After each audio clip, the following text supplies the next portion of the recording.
Flattering angle at either. I was tired. Okay, so this is going to be our review for nutrition. This was chapter 19 in your book, so you'll have access to that, and then I put the slides for it on your grade book. So don't worry about trying to write everything down. If you miss something, it'll be there, okay?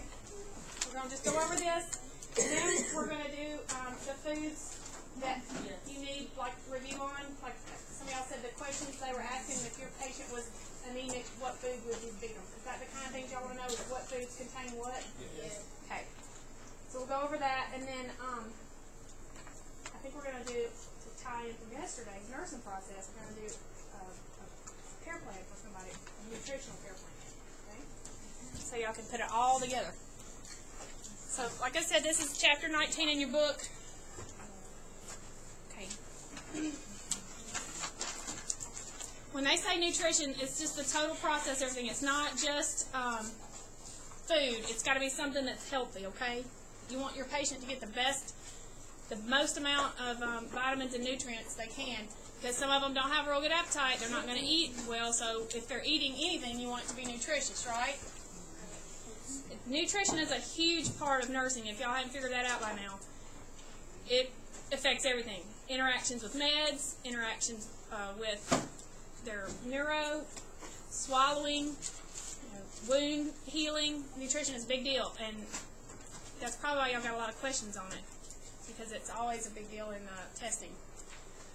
Okay, your job is to promote good nutrition. You go in the room and you assess your patient, right? And they tell you they don't like something, and your job is to figure out what they can have that they do like. You don't just let the tray sit there and get cold and say, well, TS, I'm sorry, you better eat it or it's nothing. You have to just, should I ever put that up and delete it? I know what you're doing. I'm going to get you back, Tim.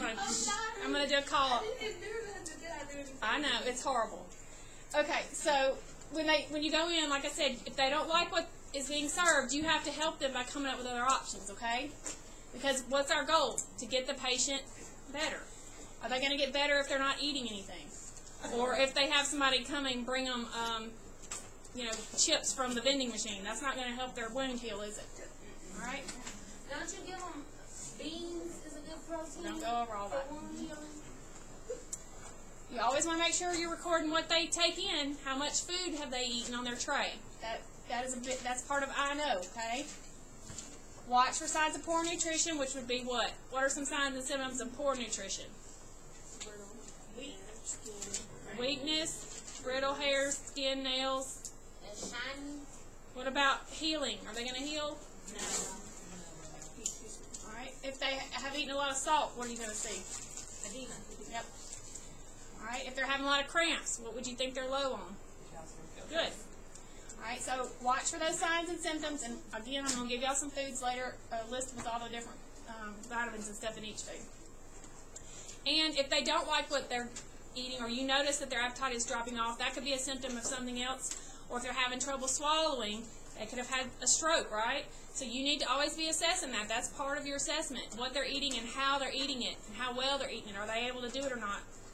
Then you're going to communicate that to the charge nurse, the doctor, speech therapy, or maybe if you have a dietary representative. Because your goal, remember I told you yesterday, is team. You're a team for that patient. So you're not going to be able to go in the kitchen and fix them a whole new meal. That's dietary. So you connect with dietary and talk to them and say, hey, this person is allergic to whatever, or they don't like carrots. What else do you got? All right? Work as a team. You want to try to show them optimal nutrition. When you go in with a tray and it has beets on it and you open it up, or what are those Brussels sprouts, and they smell like, you know what?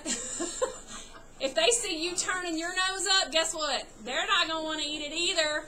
You got to put that poker face on and that, All right, so you got to really, present it and try to make it as appetizing and pleasant as possible for them. My plate, that's in your book. That's just like what we used to do, the food pyramid back in the day. They've changed the name. Yes, there, right? It's all different now. And it's in your book. guess what they're trying to say? That we're Americans, that we're overnourished, meaning we eat too much, but we're undernourished because what we're eating is not nutritious. So that's why they've changed it up, and it's in your book, and they want you to have more fruits and vegetables and less carbs. What does a carb digest into or metabolize into? Sugar. So everybody thinks, oh, I'm eating just breads today. I didn't have any sugar. Yes, you did. You had sugar all day if you ate carbs because your body breaks it down into a sugar. Okay? So that comes into play. We'll talk about it in a minute with diabetics. Okay? You have tons of essential nutrients, but here's the group they break them down into: carbs, fats, protein, vitamins, mineral, and water.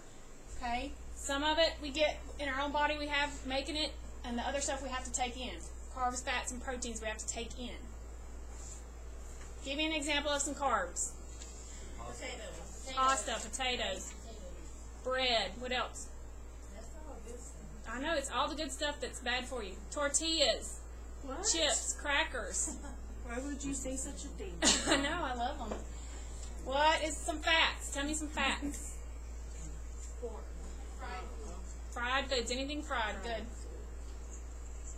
Protein, meats, what else? Beans, what else? Nuts, is cheese, milk, protein? Yes. Okay, and then vitamins, minerals, and water, we can get that in other ways too. Okay, the whole point of eating is to provide energy. Your body's not going to work and not going to heal itself and not going to function properly if you're not giving it fuel. Carbs and proteins have 4 calories, kcals per gram, but look how much fat has. 9 calories, kcalories. So that's why when you eat, I only ate a little small size of French fries, but it had almost twice or more than the amount of calories, kcal, than if you'd have eaten some kind of protein or something else, okay? Because it's fat, it's fried in fat. So that's why, I know it's so good, but that's why we gain more weight when we eat fried foods, because every bite has more calories than if you'd eaten something that's not fried, okay? Now, who are the kind of people that we need to talk about fried foods with? What kind of patients? Gallbladder, good. Who else? Obesity. Obese patients. Who else? Who am I worried about their arteries clogging up the most? African American. Yes, but what kind of patient? Cardiac. Cardiac, yes. COPD. Lord, cardiac. We don't want all that extra fat floating through their bloodstream. We just cleaned them out. Well, they just had a cabbage. They just had an angiogram. We don't want all of that to be in their veins anymore, in their arteries. All right? So, we know protein helps build and repair tissue, wound healing. Calcium and phosphorus, those are stored in our bones. And when we need it in our bloodstream, the body knows that, and it releases calcium and phosphorus. That's why it's so important for us as women, especially, to replace that calcium. Because we're not taking any in, and guess where it's going to be? The body still needs it, so guess where it gets it from? Pulls it out of your bones. And what does that lead to? Exactly. Your bones are supposed to be thick and hard, just like that skeleton over there. But then, after a time, years of not pulling in any calcium, it just pulls it right out of your bones, and that's when you have those patchy, holy, porous bones. That's osteoporosis. That's why they're weak, because they're not tight and compact anymore. They're porous, and that's why they're easy to break. Okay? So y'all know all this. Carbs can be, now this is important for diabetics, okay? So when I'm talking about carbs, thinking in your head, a diabetic. So this will ring a bell when you get to your diabetic questions, okay? Carbs can be broken down as simple carbs or complex. Simple are the easy ones. They're like simple sugars. So anything that's like fructose in fruit, that's a simple sugar. Milk, because it's lactose, those are simple sugars. They can be broken down real easy by the body. You take them in, they get you really high real quick because they raise your sugar real quick because they're simple to digest, but then guess how fast they burn off? Real fast. They shoot you up real high, but then you come down real fast too. So that's a simple carb, simple sugar. When you get to complex carbs, those are the ones that are they're going to stick around longer. They take longer to digest, and so therefore you have your blood sugar level stays a little bit, level longer. So those are like your starches, your breads, your potatoes, your pasta. and any kind of dietary fiber, simply because it takes longer to digest. It's thicker, okay? Now, when we get to diabetics, we'll talk about the reason why you want them to have one or the other, and when you want them to have it, okay? This bird don't eat bread. Shit, I did it. Yeah.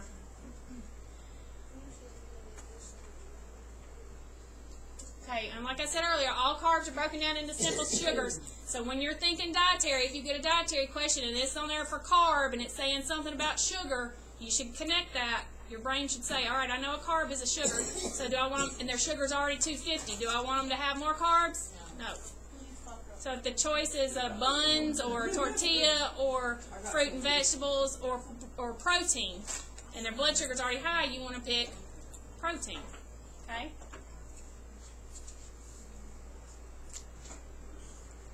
Carbs break down into sugar, and that's why if you're a diabetic, you don't need a lot of carbs because your blood sugar is already high.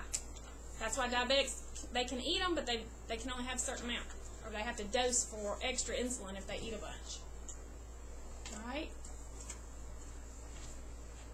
If you're real emaciated, like somebody that's been failure to thrive like a baby, or somebody who's real has digestive issues and we want to fatten them up, they're going to get a high carb diet, because it's going to stay with them longer and put on some weight. All right, fats. Fats are same as everything else. There's different kinds, okay? Fat and cholesterol are both lipids. So when you say fat, like literally the fat on an animal, like a steak, that's the fat, the adipose tissue. And then cholesterol is the oils, things like that that are breaking down when you digest them. Those are all lipids. We need lipids because our body needs some to help with different functions in the body. So you can have lipids. You don't need to cut all of your fat out completely. It helps keep our skin moist, our hair, oil, things that we need, essential things that we need. Have y'all heard of omega-3s? Those are essentials. We need that. That's the good kind of fats and good kind of oils. Okay? But the bad thing about it is, what makes a steak so good? That fat. Oh my gosh, that's the best part, isn't it? They taste good, and it helps with satiety. Satiety is that feeling of fullness. So that's why when you eat a cheeseburger, you're like, oh God, I'm so full. You don't even want to eat for a long time. But if you eat a salad, you're hungry in an hour, aren't you? Because that fat takes longer to digest, and you didn't get that feeling of fullness from the fat, the satiety. Okay? Now, fats can be broken down into different things. There's saturated fats, and I'm not going to get into all that with you. Just know there's saturated. There's unsaturated. There's trans fats. Those are bad for you. You'll see that. That's a real big thing right now on all the food labels. No trans fats. Those are bad for you, okay?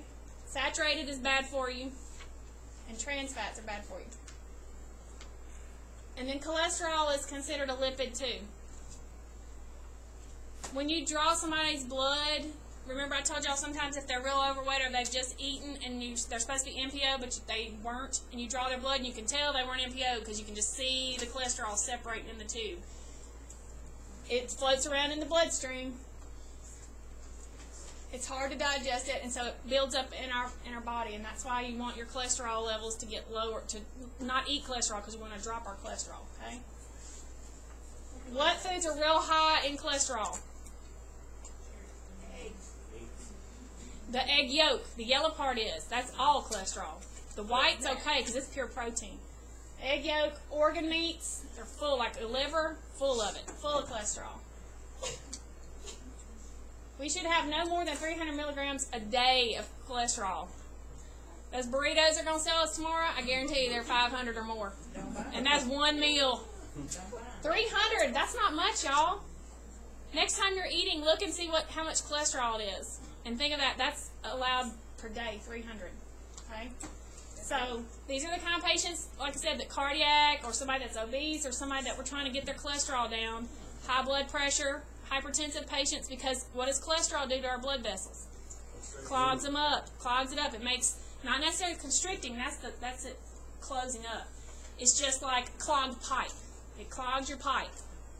It builds up on the side of your vessels. So we don't want a lot of cholesterol in those kind of patients. What's something else that has a lot of cholesterol? We said egg yolk, we said liver, What else?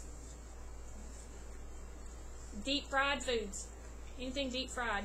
What's the difference between deep fried and just regular fried? I thought it was all Deep fried, they use lard, and lard is a really saturated. Okay, but I deep fry, but I use oil. Okay, so that's not as So bad. deep fry means you use more grease than you would, you know. No, it's a different kind.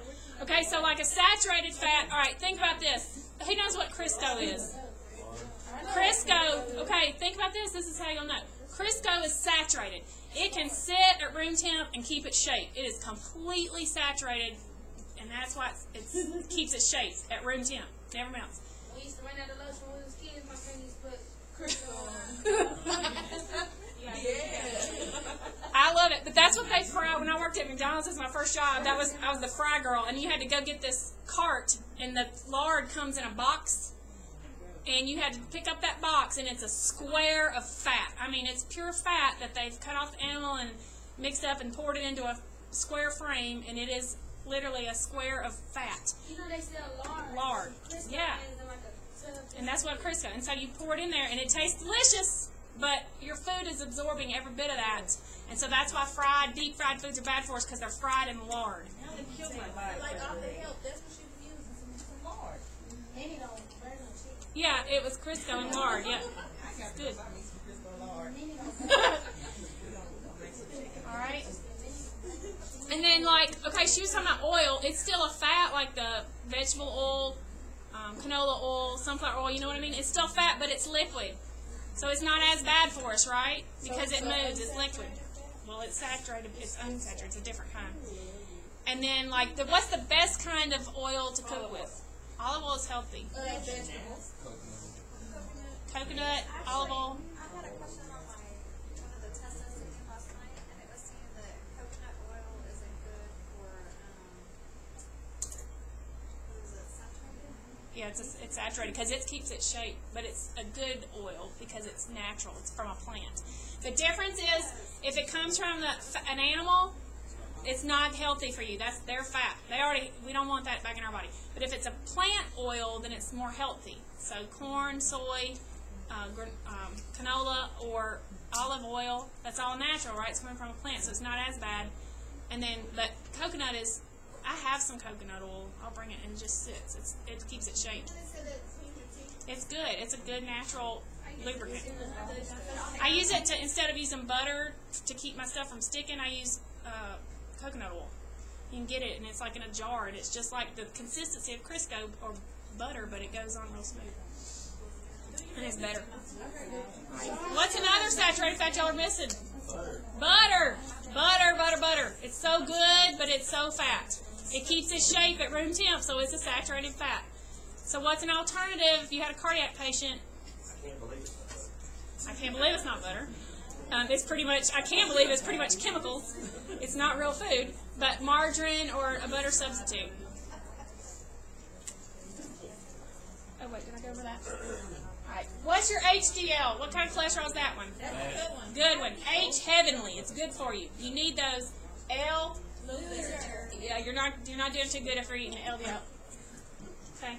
What do we say our cholesterol total should be? 200 or less on your lab work. 300 is consumption per day. All right. Protein, y'all have all heard of those diets that you eat nothing but protein, and they're pretty good for you as far as weight loss, but it's harsh on your body because the proteins are a little bit harder to break down over time. Your kidneys wear out. So protein is good. Our muscles, most of our body is made up of protein. Anything that's soft, that's protein. It breaks down into protein. Mucous membranes, organs, muscle, it's all protein. So that's why we eat meat. We eat ribs. What are you eating? Fat. Some good. You're eating the intercostal muscles. The muscles that help your chest expand and contract. That's the animal's intercostal muscles. I know, you won't want ribs after that. But it's all protein. Any kind of meat is a protein. It's necessary for tissue growth and repair of wound and healing. It's what helped our brain grow when the caveman started eating meat. That's when we got smart, because it helped our brain grow, tissue growth. All right? They can be broken down into amino acids. So amino acids is a good thing, right? It's a protein. It's good for our body. There's 22 of them, but only 9 are considered essential. They can be complete or incomplete. So here's you some foods. If it's a complete protein, it's animal origin. So meat, poultry, fish, milk, cheese, and eggs, those are all animal derived, so that's a complete protein. It has everything we need in it, all the non-essential amino acids. If it's an incomplete protein, it's lacking some of those non-essential amino acids, and it's plant-based, so it's like grains, legumes, which are beans, nuts, and seeds. These are all some of them are protein-based, but they're not as dense. They're not as complete of a protein as meat or eggs. Okay, does that make sense to everybody? Animal proteins are more packed, and plant-based proteins are not as packed.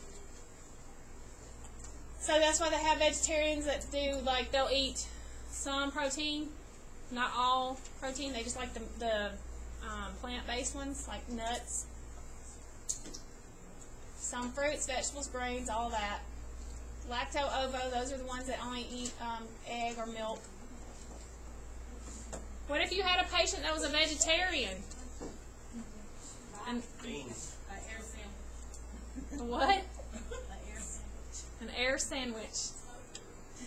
What if, I mean, that's serious. That could happen. There's a lot of patients that are vegetarians, and you bring them eggs and bacon, and what are you going to give them as an alternative? Let's think of something healthy that is a protein base instead of, let's say they don't eat eggs. What else could they have for breakfast? Peanut butter. Yogurt. Peanut butter and bananas. What about cream of wheat? It's a carb, but it's got protein in it. So oatmeal would be good, like Tofu. Here's your screen. Yeah, tofu is a good protein. So you have to come up with, like I said yesterday, you got to think outside of the box and be creative and come up with something different. Have you ever ate tofu? I tried it one time. Oh, yeah. What is this like? It's very bland to me, but I mean, you add stuff to it to make it taste better. But it was real chewy. It's soy based. But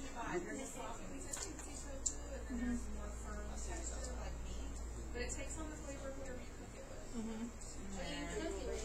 Is that like a recipe? Like soy sauce or vegetable. Is that like a recipe?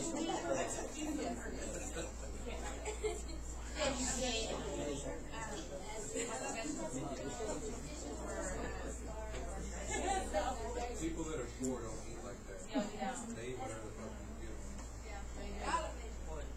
They say, can you buy tofu and food stamps? You can. It's not even hard. Really? They don't even give you the generic kind. I don't eat. You It's can not. buy anything. Are you serious? No. Why are y'all listening to Yep. Go to Market Street. What kind of water? Thank you. That booze you want. Bougie. There's a nine of blue juice or flavor water. Okay, ready. Sorry. Okay, in your book, in chapter 19, there's a really good picture. And the only reason I'm bringing this up is because they might throw these terms at you as a test question that, I don't even know how to say that. Kwashiorkor? Kwashiorkor. That is where they don't have enough protein. They have a protein deficiency.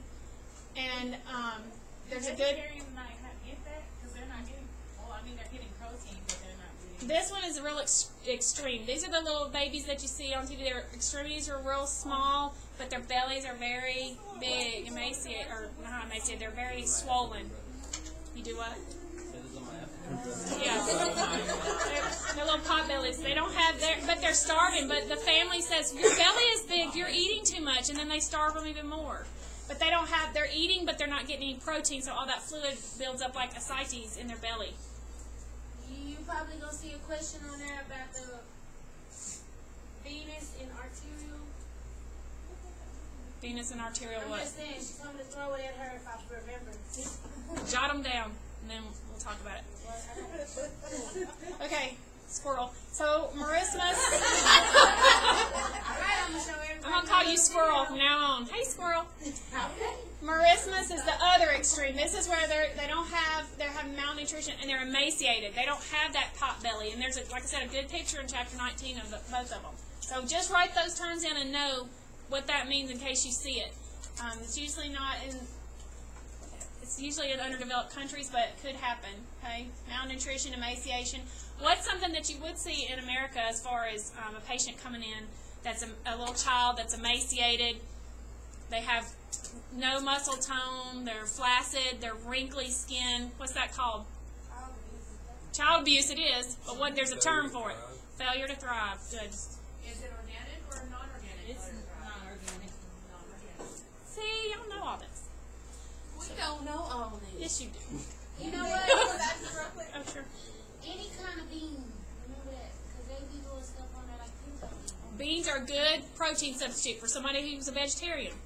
They don't like meat or eggs or milk. All that's good protein, but they don't eat it. Or complete protein, Yeah. too. Give them some Beano when you get through. Refried beans, any kind of whole beans, nuts, things like that. Beans are legumes, in case y'all don't know. Those are the same thing, right? Okay. So just know, like I said, those two, in case they say you've got a patient like that, or a failure to thrive patient. That's all going to be dietary kind of things. All right? You can become or toxic on vitamins. These people that go and just buy every kind of vitamin on the shelf, and they don't even realize that, if it's a multivitamin, they're taking vitamin E, D, whatever's in that one, plus then they take all the other extras, you can become toxic. So when you're going over your patient's meds and these little old health nut ladies come in with a bag of meds, make sure you include vitamins too, because you can become toxic with vitamins. They can be destroyed by heat and light, so if they are outside in the car, they're not going to be as effective, okay? When you cook, this is something when you're doing patient teaching, okay, which foods are best? Fresh, frozen, or canned? Fresh is always best, then frozen, because it's an alternative, it's not as expensive as fresh, and then canned is your last resort because it's not as healthy. They package it in salt, and it's not as, as it's processed. So when you're teaching your patient, this is a new patient that you're having to retrain them how they cook and eat. Their whole lifestyle's got to change. They just had a bad heart attack. Now you got to teach them how to eat healthy. What do you want to teach them when they're cooking foods? Do they want to steam them or do they want to cook them and boil them down? Steam them. Why? Steam keeps the nutrients in, but boiling it, all the vitamins, all those things that you're trying to get in them, they just boil right out. Okay? So when you're doing patient teaching, know that you want fresh is your best option, steamed, not boiled, okay? All right. Some vitamins are fat soluble and some are water soluble, okay? They can be broken down. A, D, E, and K, they can be stored in the body, and then vitamins B and C are not stored. They just get excreted out. If you have, they don't get broken down as well. What disease process do you give your fat soluble vitamins to? Cystic fibrosis. Good. Wait, what? If they have cystic fibrosis, Why? they get fat soluble. They're missing, what is it that they're missing? Some kind of enzyme or something that makes it where they can't break down the, yes. What vitamin helps with the absorption of vitamin D? Vitamin C. Nope. Vitamin K. Correct. And not K1, K2. She's like, oh no, too many options. All right. We're going to go over each foods that have all that in it, okay? Okay, antioxidants. Have y'all heard of antioxidants? It's all in the news right now. And remember when we were doing our neuro and we talked about dementia, what were some of the foods that I said you needed to eat to encourage your patient to eat to prevent further deterioration in dementia?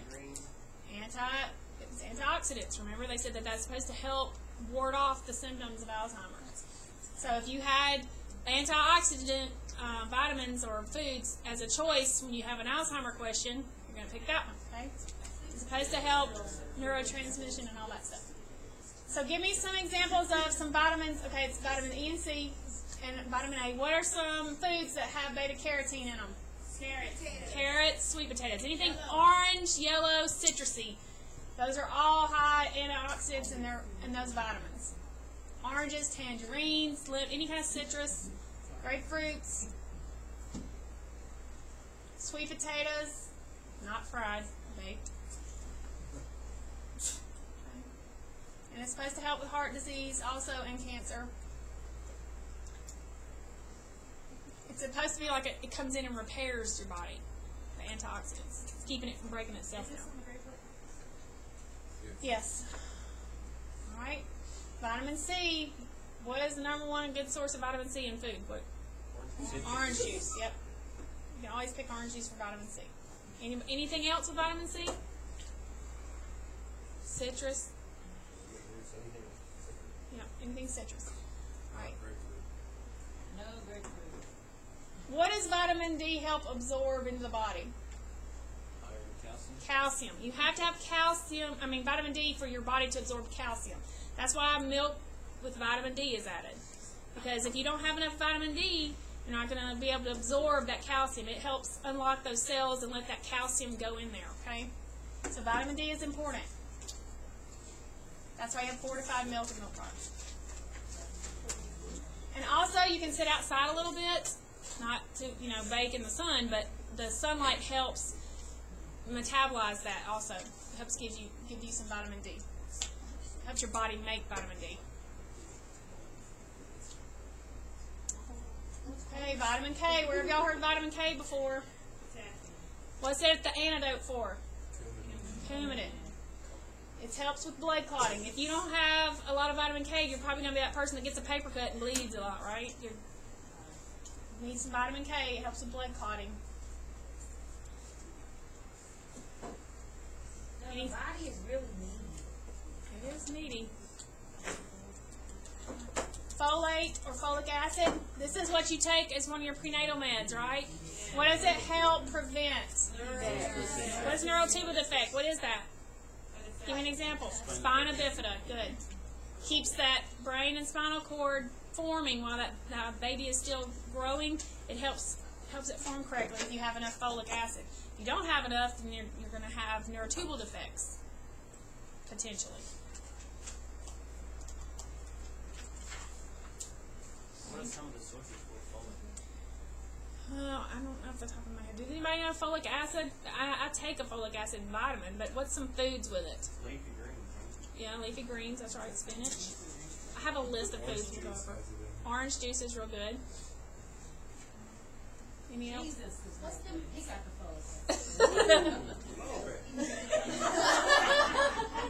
Birth control pills have it. Do they really? Vitamin B12. Where have y'all heard vitamin B12 before? Yes, pernicious anemia. They lack intrinsic factor, and so they have to get B12 injections. Because without intrinsic factor, we can't absorb B12, right? So it's found in animal product or original animals. Special, like I said, they have to have it to help absorb. If you don't have intrinsic factor, you're not going to absorb B12. And we'll go over foods.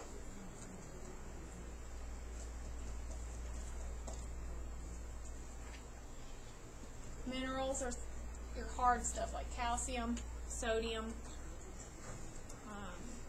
phosphorus. Calcium helps for strong bones and teeth. What does high or low calcium in the bloodstream cause? What is what? High or low calcium in the bloodstream. Yeah, but what is the symptoms you're going to see? Muscle rigidity or, I don't know. What does it do to your heart? Can mess your heart rhythm up. Good. I know. Potassium and iron, that's other things we know. Who needs iron? Everybody. Anemia. Very good. You're anemic. Miss R, I had my iron check. You told me I was at a 15. I was a 15. Did they let you? Well, that's why. Did you donate? Yeah. That's what I did. I cleaned out. Okay, potassium. What does that do to your heart rate if you have too much? Does it increase? Okay. Too much potassium slows your heart rate. What if? And also, if you have too little potassium, that's when you start getting those muscle cramps. Same with salt. If you sweat a lot and stuff, you're going to get muscle cramps. So why What would be? Have you had a hysterectomy? We've finally built up. We're not losing it. All right, water, water, water. We all know that's the best thing to drink, right? Everything in our body needs water. When is a time, though, that give me an example of a patient, some type of patient with a disease process that they are on fluid restrictions? Congestive heart failure patients. Who else? Kidney patients. Good. We want to make sure we're not overloading somebody with too much fluid if their body isn't processing it. Okay. What if they're having? Let me think about it. What about if you're constipated? Don't you need water then? Yep, you need fluids. Yep. What if you're dehydrated? You're going to push fluids. All right. Increase fluids. What about when you're pregnant? Do you need a lot of fluid or a little bit of fluid? Yep. If you're going to be, especially when you start getting ready to breastfeed, you're going to have to increase your fluid intake because you're going to have to be producing that milk. You just said the sensation to my nipples. A pseudo sensation. All right. Do you have an autoimmune disorder? And say it's causing a lot of inflammation. Restricting their fluid on that, it really wouldn't, I mean, you really wouldn't want to do that with those. No, I think they need fluid because that's going to help them flush out everything that's their body's fighting against. They have a lot of just their body process. Are they taking a diuretic? No, I guess it would depend on them and how much edema and how much the process and how much urine output they're having per day. You know, if they're not putting out a lot of urine. So it just depends. Yeah, and all those autoimmunes are real individualized. You have to really look at the whole picture because a lot of that masks things. All right, let's see. Y'all feel good about pregnancy nutrition? You know to push the prenatal vitamins, proper nutrition, protein, plenty of fluids, plenty of calcium. What else, Miss O? This is not my department.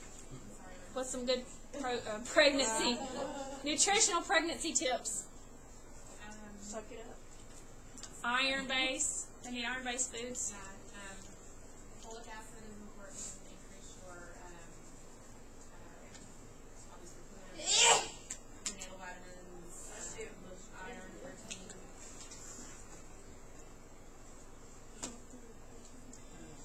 If they have pregnancy-induced hypertension, they've already got a lot of fluid on board, don't they? So then that gets to the point where you're like, do I need to give them fluid or not? So what do you look at? What's something you could assess if they're 8 months pregnant and they got a lot of fluid on them? Swelling. That and what else though? Something measurable. What do I need to check? What? Yes. Check their blood pressure. Check their heart rate. Listen to their lungs. Are they getting wet or are they metabolizing all that fluid? All right. What's gestational diabetes?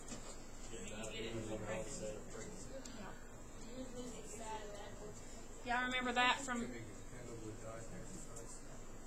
Usually it resolves itself, but they usually have large babies, and then they have like high birth weight babies, and then that puts them at higher risk for what later in life?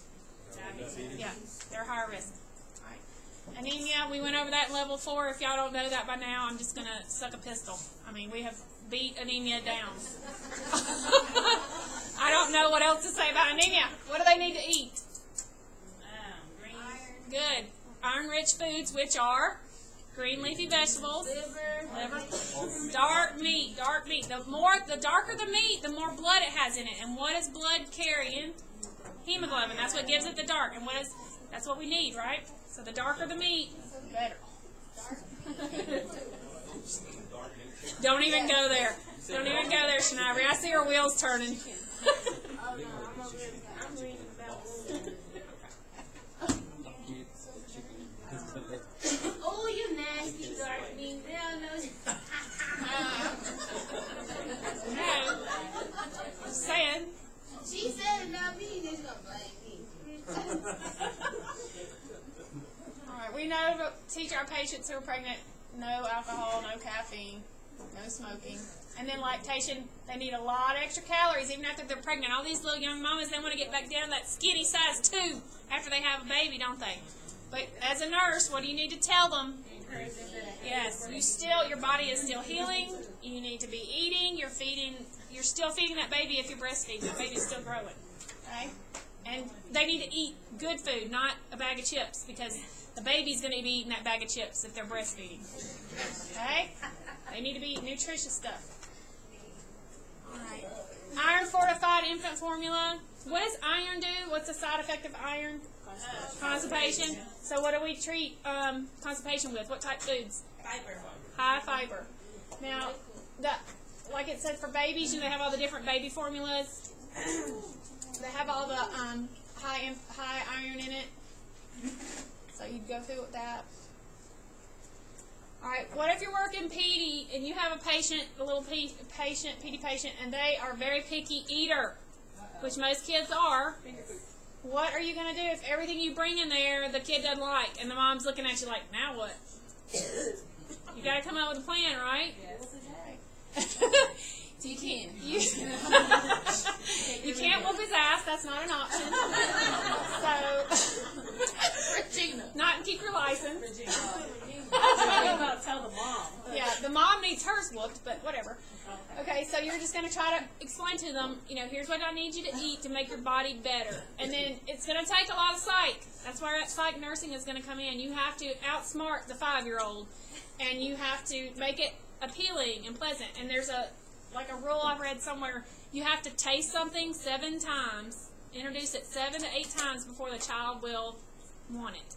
So if they don't like it, you keep trying to get it. And then also, you have to have a lot of patience. You have to give them lots of options. If they don't like cheese, you got to find something else that's a protein. If they don't like this kind of meat, you got to find another kind of meat. Okay, you just always give children options and let them pick, and then they feel like they're still in control, but they're still getting. You gave them 3 healthy options, so you really won. You outsmarted him because you gave him 3 healthy options, and he thinks he won because he got to pick and be in control. But really, any of the 3 options would have been good. You can always win with macaroni and cheese. Yeah, mac and cheese is always a good thing.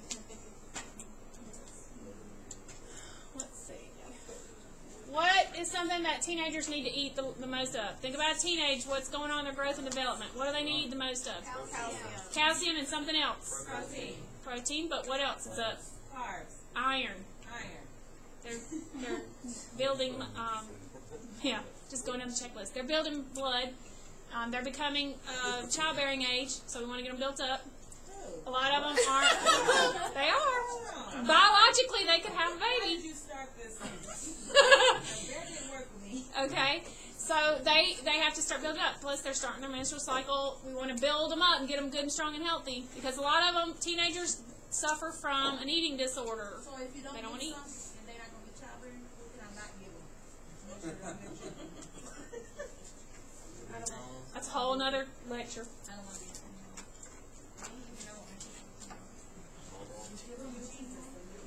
Oh, Lord. So they ease together. I'm so easy.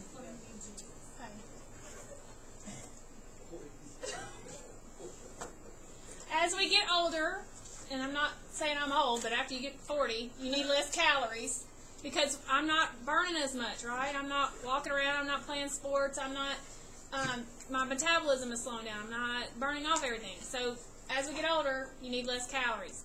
So that's when you start talking about, like, to middle-aged patients to reduce their caloric intake. Put them on a certain limit of calories a day. Exercise. It needs to be healthy stuff, not junk. Okay. When you're in long-term care facilities, nutrition is vital. They don't have a lot of things going on, so mealtime is very enjoyable time for a lot of them. That's their social time, and so you want to make mealtime pleasant for them. Make it enjoyable. Let them have their social time. Sit with their buddies if they're able to do that. Make the tray look appealing. Help them with their utensils. Help them get it all set up if they need it. And then you want to encourage them to eat it. We want to encourage them to eat as long as they can or will. All right? Malnutrition is a huge issue for our little elderlies. If they are overpopulated and understaffed, a lot of them that can't feed themselves, they don't always get fed. Y'all know it's true. It's a horrible thing to have to admit as a nurse, but I've seen many people, I go in the room and their tray is sitting there still covered up. Nobody ever even tried to help that patient eat. And so when that happens day after day after day, they become malnourished, don't they? So really, think about that. We want to push food with them as much as they can tolerate. Fluids. Yep. Yeah, I had a client at my job that didn't eat off of the plate. Like, she won't eat out of the plate, so I started putting her food in what they give the snacks in the little bowls. Good. So you thought outside the box and got her to eat. Very good. Critical thinking. So like I said, in a lot of them, what's the side effect of a lot of their meds? Decreased appetite, lethargy, they're drowsy. So they're not going to be interested in eating. So when they have a bed sore, stage 4, and they don't want to eat, am I helping them out by just letting that tray lay there and say, well, sorry about you? No. I need to be making them eat, or encouraging them to eat, and try to eat. If they don't want everything on their tray, but they've got a huge bed sore, what do I need to make them concentrate on most? The protein. Yeah. Compromise with them. If you don't want all of it, well, let's at least eat this meat. And let me tell you why you need it. Do you like beans? Right. Okay? They're like little kids just grown up. You gotta outsmart them too.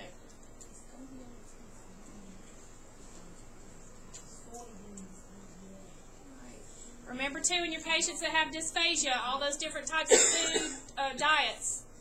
The first time usually, if they've had a recent stroke or have swallowing difficulties, the speech therapist will come through and assess them, and then they have like a diet ordered.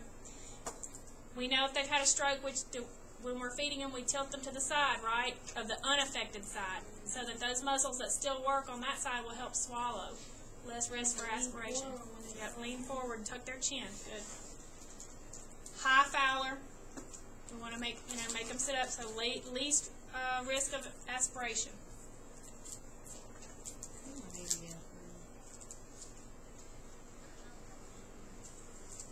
All kind of same thing to talk about. Caffeine is a drug, and Lord, I need it. I get up every morning and have 2 cups of coffee. But if it's somebody who's already nervous, irritable, like a mental patient or somebody that's got a lot of anxiety, do I need to go on there with straight up hardcore coffee on their tray? No. Give them decaf. Who's somebody else that can't have caffeine? What other kind of patient in the hospital? Or cardiac patients. They do not need caffeine because that irritates the cardiac muscle. So until the doctor orders it, you want to limit caffeine on those type patients, okay? When we went to our hospital, all of them were drinking coffee. Was it decaf?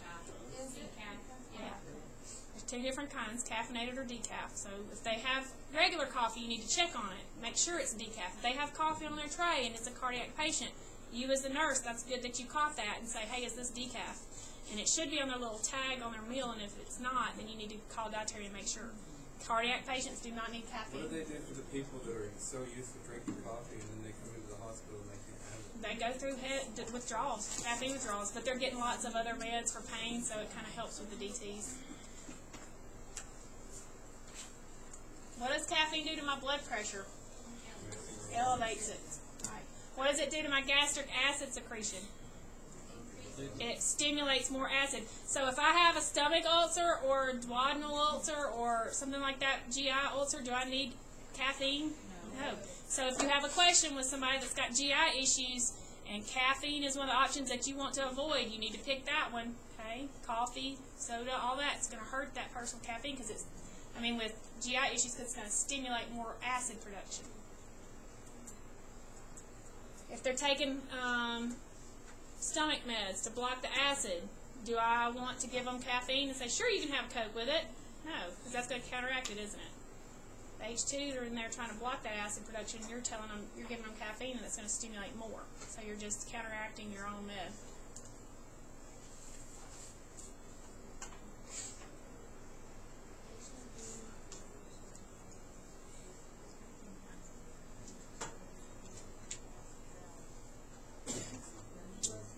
Don't say that now.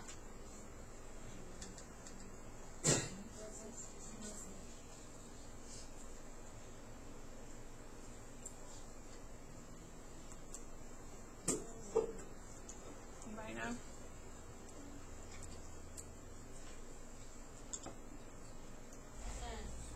I think, if I remember correctly, it's thiamine. Do you know that one? It's either thiamine or riboflavin. I'll look it up for y'all. the next month page is? I have to look at the end. Right. Nurse determines that dietary teaching has been successful when a patient states that which food item has the highest sodium content. Think about the grocery store. On the outside is all your fresh, not processed stuff. What's in the middle? All the processed packaged foods. What do they put in processed packaged food? Salt. Salt is a preservative, so anything that's processed and packaged is going to have more salt in it. That's why they say stay out of the middle of the grocery store, only go on the edges. That's where all the healthy stuff is. Oh, cool. I never knew that. So chocolate pudding's the answer on that one, because it's processed. I don't eat much meat. I don't eat Modified diets, y'all know you'll have different patients with different kind of things. Consistency, texture, that's like a soft diet, a puree diet, chopped diet, full diet, all those different textures. That's going to be ordered by the doctor, but you as a nurse have to assess it the first time you're giving it to them. Are they tolerating it? Are they able to swallow it? Or is it still too thick? Or is it not enough? Maybe they're tolerating it really well, and you feel like, okay, well, they could advance to a higher diet now. Okay? So that's if that question comes up, you have to assess how well are they doing. Are they aspirating on it? Or are they tolerating it? Are they able to swallow it without problems, or is it too much? They're coughing and choking on it. Y'all know about liquid diets. We talked about that the other day. If they tolerate the clear liquids, then they can go up to a full. And here's some of the foods on a clear liquid. It's like the bouillon, the little broth. It's basically hot water with a bouillon cube dropped in it.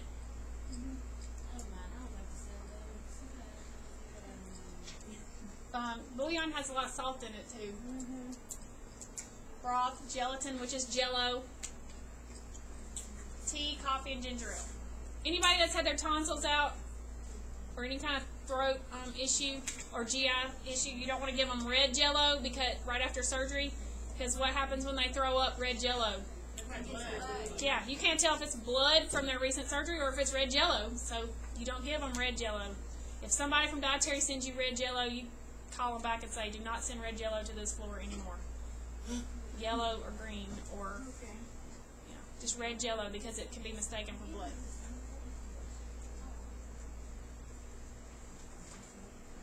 And then full liquid is still soft stuff, but it's a little bit thicker. So that's how you can tell the difference. So that's like soups, ice cream, puddings, milkshakes, fruit juices, like a smoothie, things like that. It's still liquid, easy to swallow, but it's thicker. That's the difference between a clear and a full liquid diet. Y'all got those foods?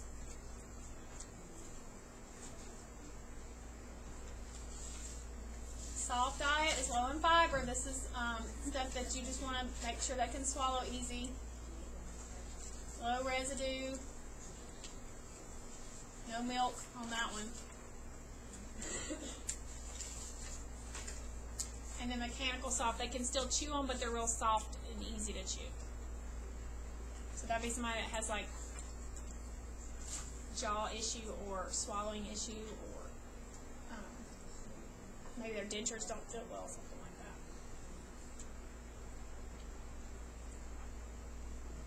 Okay, high fiber.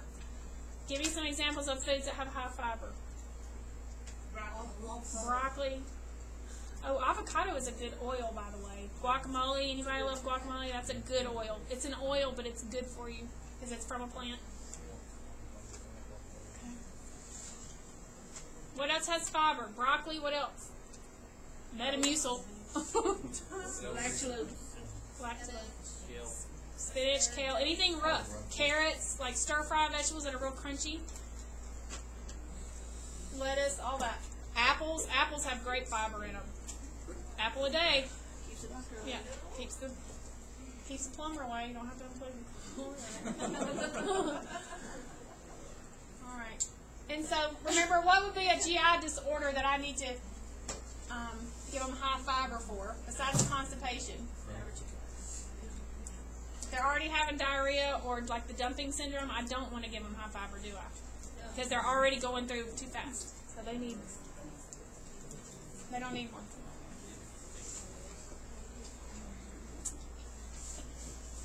We talked about that one.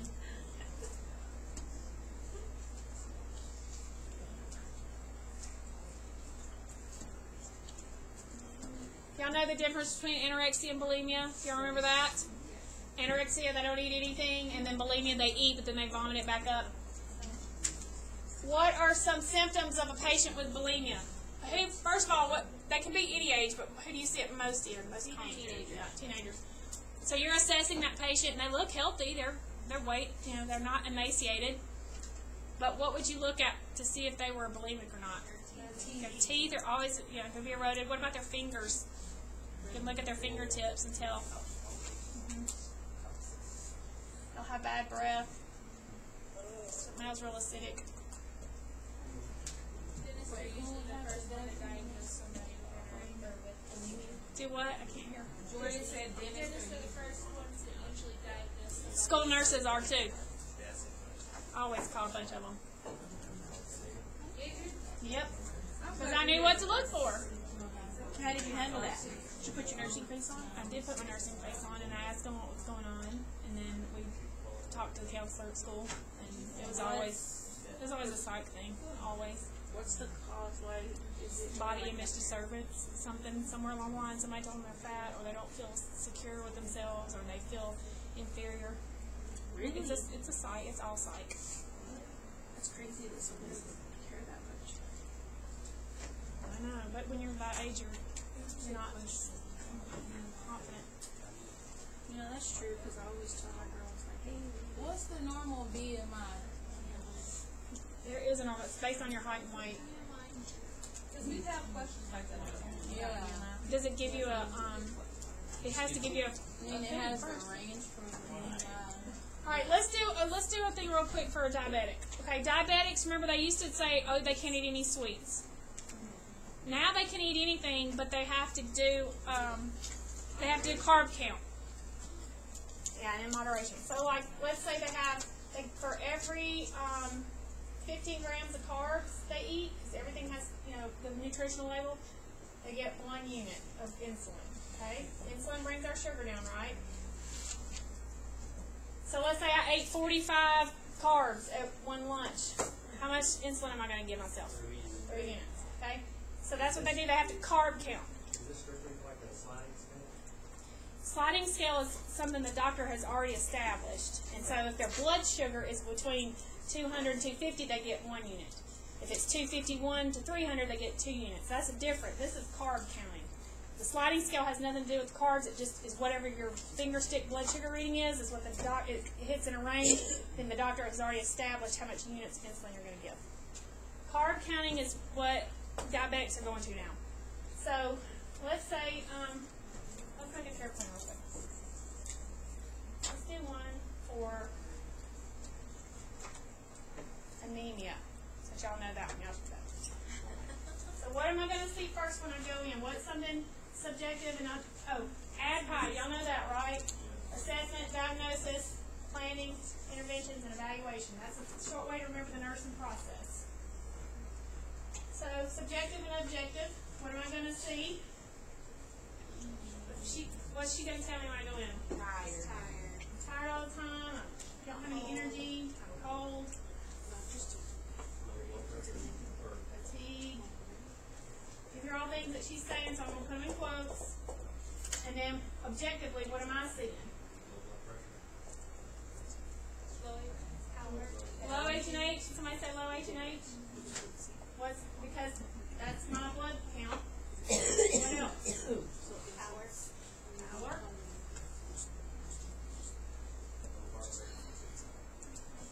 Gonna be high. What about weight, body weight? Fatigue, sweetness. Alright, so everything that you think about, whatever they tell you, and what you see. So what would my diagnosis be?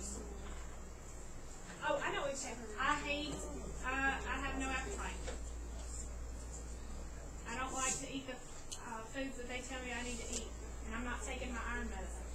Okay, so what would diagnosis be? Anemia. Alterations in nutritional status related to poor appetite, something like that. So we'll just put alterations in nutritional status or anemia. You put that in nutritional status related to disease process anemia. Okay, or anorexia. She doesn't have appetite. So what am I going to do? What are my goals? This is planning goals. What do I want to teach this person? What do I want to see this patient when I get ready to discharge her? What are my goals? Take iron. Patient will comply with med regimen. Rest. So patient will take frequent rest breaks. Take frequent rest breaks. I can't talk. That's what. Rest breaks. Whatever. What else? Find foods that she will eat. What'd you say? Find foods that she will eat. Yep. We need a modified diet. Okay. What else am I going to do for my patient? What else is my goal? What do I want her to do? Looking back, because I'm looking back to see. I've already got this over here. Now what do I want to do? Patient's vital signs. Yep. Will be within normal limits. And patient's H&H will improve because I'm going to make her earn, right? Alright. So now what am I going to do? Same thing. You just keep doing the same thing. You've got the same problem. You're just going step by step. And so you're always going back and looking and reevaluating to move forward. What do I want her to do? Me as a nurse, what am I going to do? Nurse will administer meds, right? Her iron, her ferrous sulfate. What about blood? What? Can't hear you. What? Blood. Yep, if she needs it, right? 2 units, packed red blood cells as ordered. Nurse will administer, right? And then we're going to watch for symptoms of reaction within how long? 15 minutes. First 15, 30 minutes. Good. What else am I going to do for her as a nurse? These are my nursing measures that they're going to ask you about. What else am I going to do? Keep her coming. What about, she's cold all the time. What could I do for that? Increase the room temp and give her what? Warm blankets. Warm blankets. Provide frequent rest periods. I can't write on this board. Rest period. What'd you say? Increase fluids. Yep. Increase fluids. Good. Maybe warm fluids. Maybe room temp fluids. We're going to ask them not to give her ice or ice water. What else? Because we know ice does what? Oh, that's what we could say. I have no appetite. I eat ice all the time. Ice eater. Okay, what else could I do for an anemic patient? Nutrition-wise, what am I going to do? Am I going to teach her about foods? I don't know what foods to eat. Can you tell me? Someone do nutritional teaching. What are foods that are high in iron? Green leafy vegetables. Green leafy vegetables, organ meats. What else? Can I use a cast iron skillet to cook in? Yeah, that helps absorb iron. Cast iron skillet. Comment. So you do nutritional education with her and list all the foods that she needs to eat that will help her. Alright, what else? Is that chicken scratch up there? Definitely. What else? Anything else?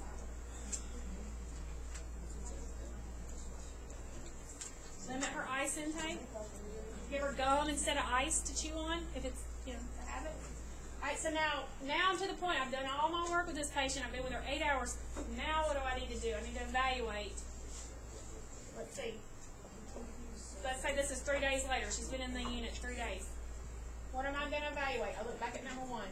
She took her meds, so her iron level in her blood within normal limits. Got it back up. Wouldn't have that fast, but 2 units back red blood cells, that would help it. So we don't need to give her blood anymore. Room temp's warm with blankets, so her body temp, she says she feels warm, comfortable now. Body temp within normal limits. What else? Frequent rest periods. So we've evaluated her. She was ambulating up and down the hall the other day. She was walking faster than me. So ambulating without difficulty. No shortness of breath noted. Difficulty or shortness of breath. So we're evaluated her on that. What else? Fluids. She's an adequate I-know. I'm going to put that over here for nursing measure. I-know. Okay. What about constipation? We're increasing her fluids, so we want to monitor that. Urine output and bowel movement patterns, right? Because we know, what does iron do? Parasulfate. What does that do? Yeah. So that is the nursing process. We started with a patient. She's told us what's wrong. We figured out what her problem was, and then we came up with goals that we wanted her to have for our patient to do. And then we did things to help her get to those goals. And now we've evaluated and said, hey, she's doing better. So we met all our goals. It's time for her to go home. Okay? Do y'all understand that now? When you do that in that order in your head while you're taking your test, you're going to be able to connect those dots and pick out the right answer. All right. I guess y'all can go to lunch and then go lunch. Wasn't it 12:30 yesterday? No, one. Not 11 at 1. It's 11 right now, so. Yeah, 12:30.